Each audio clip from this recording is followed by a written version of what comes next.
اعوذ باللہ من الشیطان الرجیم بسم اللہ الرحمن الرحیم اللہم صلی علی محمد وآل محمد۔ مومنین مومنات، مسلمین مسلمات، اگر کوئی انسان، کوئی شخص، کوئی مومن یا مومنہ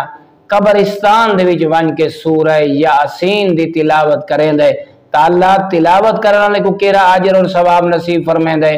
اور قبراں والیاں واسطے اللہ کیا انعام نازل فرمائیں دے۔ تو یاد رکھنا ہے، حضرت محمد المصطفیٰ صلی اللہ علیہ وآلہ وسلم ارشاد فرمائیں، اگر کوئی شخص قبرستان جوان کریں سورہ یاسین دی تلاوت کریں دے تو اللہ اس سورہ یاسین دی پہلی برکت قبرستان تے نازل کرے سی، جو اتھا جتنے مدفن ان قبرستان دے ویج انہاں دے عذاب نازل ہو رہی ہے، اللہ ان عذاب دے ویج کمی پیدا کر دیں دے،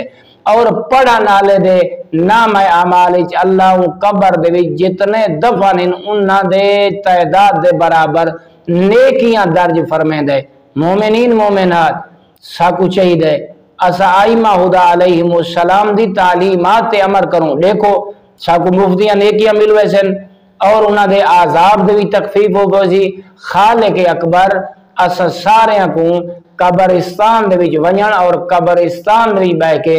سورہ یاسین دی تلاوت کرن دی توفیق عطا فرماوے۔ والحمدللہ رب العالمین۔